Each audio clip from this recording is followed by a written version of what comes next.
Hello everybody, time for the weekly update on what's going on in the patch. And here we first stop is the Barlow 2283, I believe. And again, still my best plant, and it'll probably be my first plant I pollinate. So let's take you on a closer look, see how he did, or how he's doing.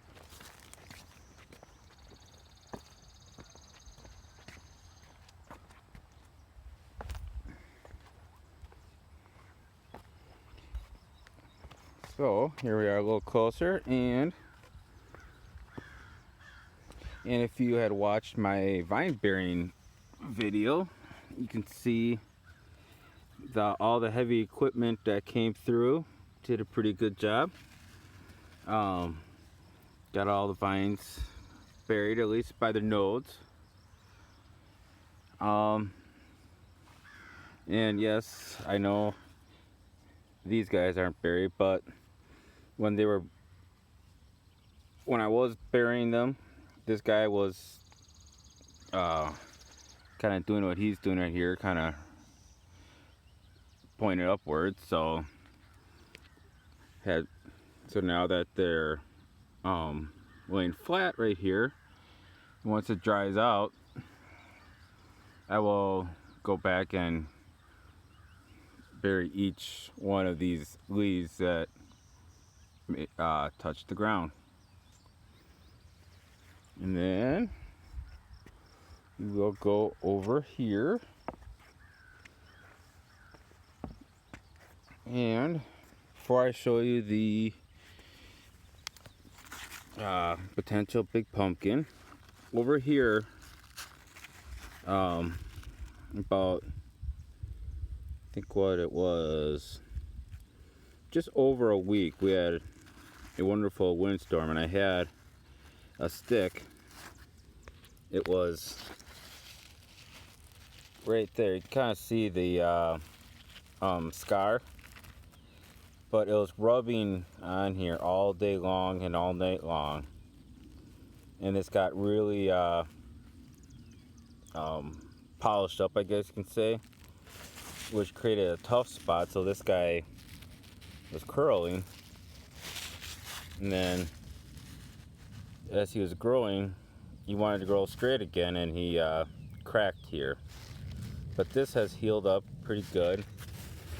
I had mounted everything and put sticks around it so that it doesn't go anywhere. But the time that it did it, the main vine tip was right here, and now it's way over there. It's probably a good almost 3 feet away from it now since that happened. So obviously it didn't hurt it too bad. It probably hurt me more than it hurt the plant. And here's my first one that'll be pollinating. It's got a couple of days. Hopefully it'll wait till the weekend.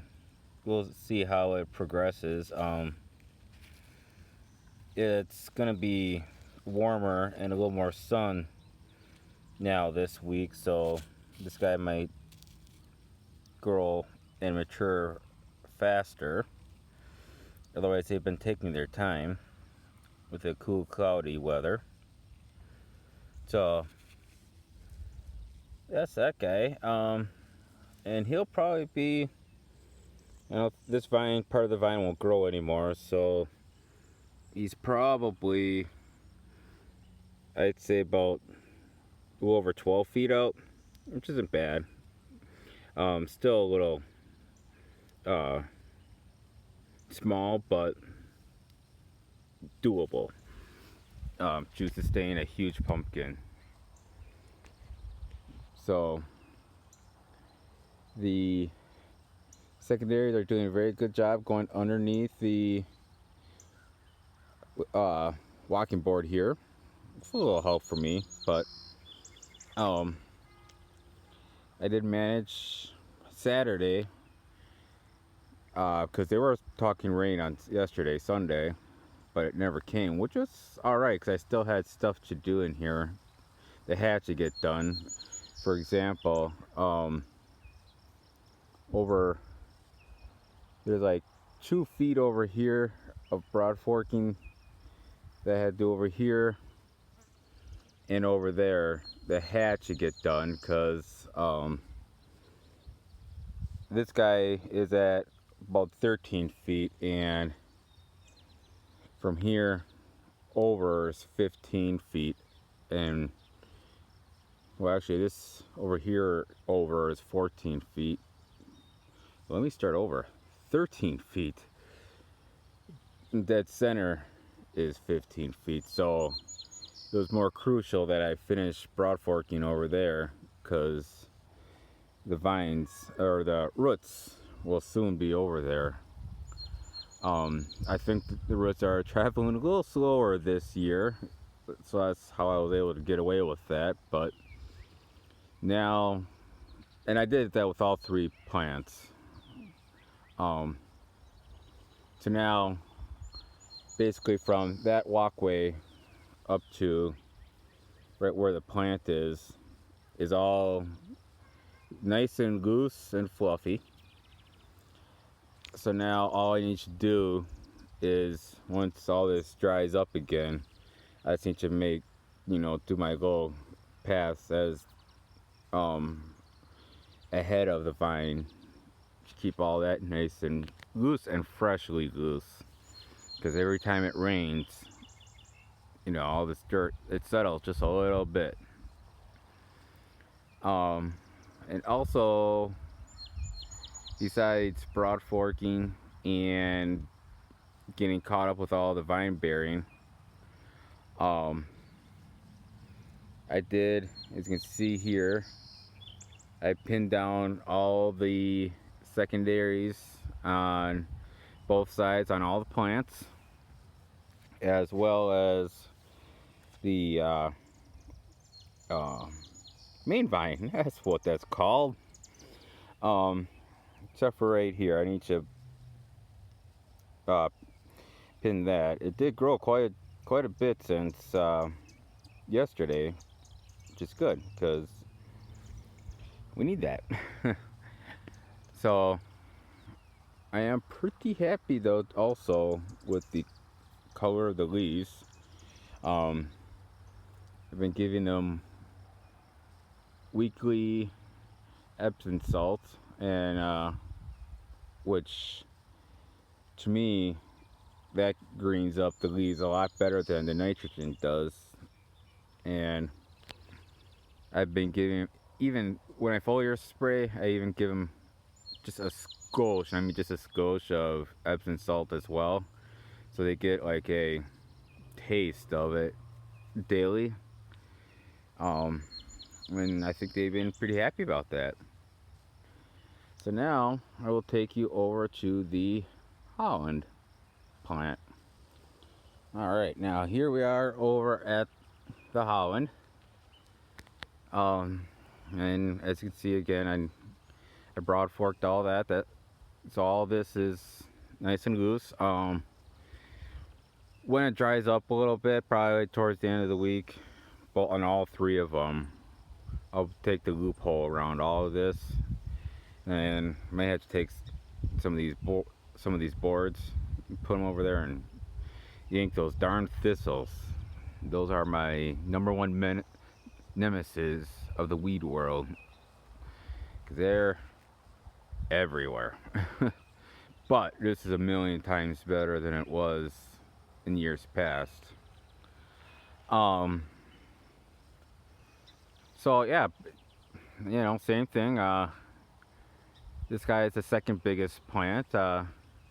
He also is doing a good job with getting underneath the walking boards. I do need to add the next 8 foot of walking board.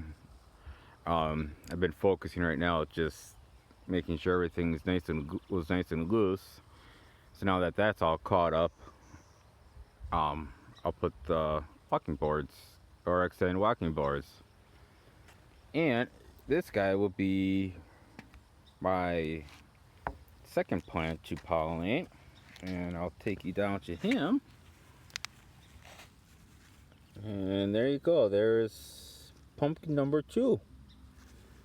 He's probably about a day behind the Barlow, but with this warmer weather, they should all accelerate.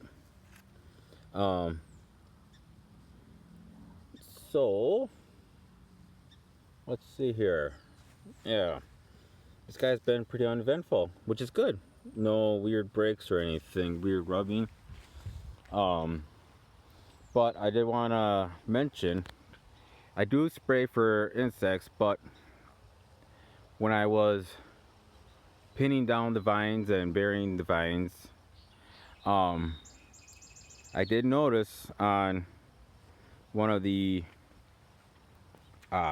male flowers, like right here, there was a grouping of yellow dots, and that was obviously insect eggs. My guess was, because I saw earlier last week a bunch of cucumber beetles, I'm guessing it was their eggs. So then what I did is I broke off the flower, and then I grabbed my torch and just burned the eggs up, so I knew they were dead. So that's another benefit, even though burying vines and pinning the vines down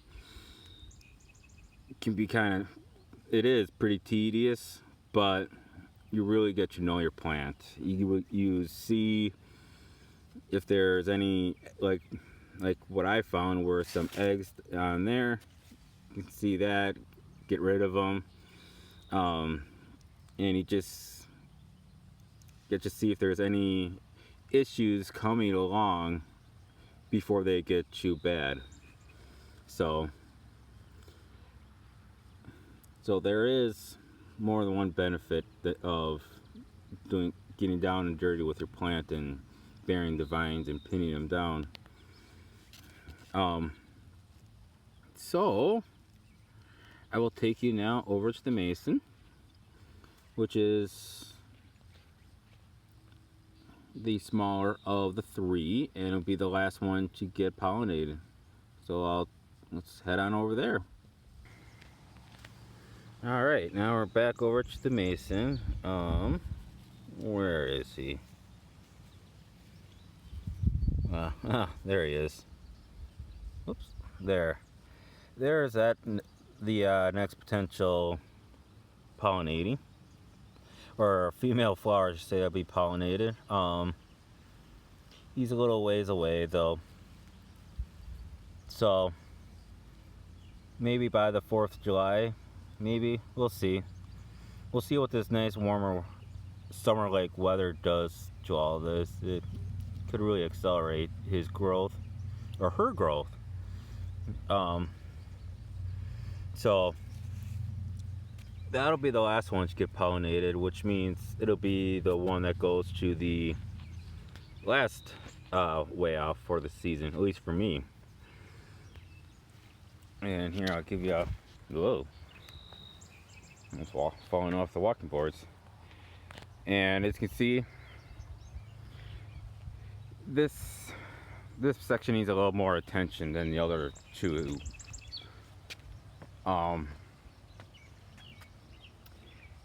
And I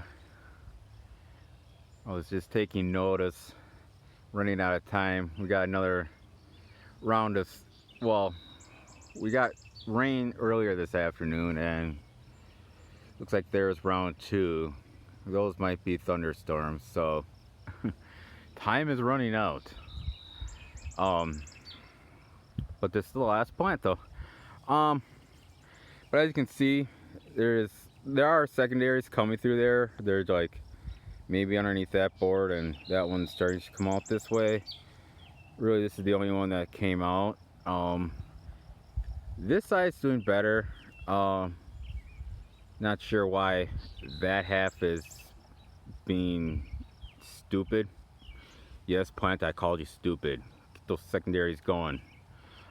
But anyways, um, yeah, so this is my smallest plant, and as you saw, the um, female flower has much more of a time to go before I can pollinate it. And as you tell, that that patch over there, you know, if you could see through the windbreak, weed wise and all that stuff was really kept really well. Then that guy over there, and then this is the third least weeded, or however you want to say. I was told, and because for how much work these guys are, I was told pick the plant that's doing the best, spend the most time on that one, which is that guy, and then you go to your second best plant and then your third best plant of spending time. And that's how you should divvy up your plant, your time with care. So that's kind of been what I've been doing. I knocked down all these weeds here to get away from the plant, so it should be good for a little bit. Hopefully by the end of the week I can get back over here and get rid of the rest of that. But anyways, those are my plants for that's how my plants and how the patch is doing for this week. I'm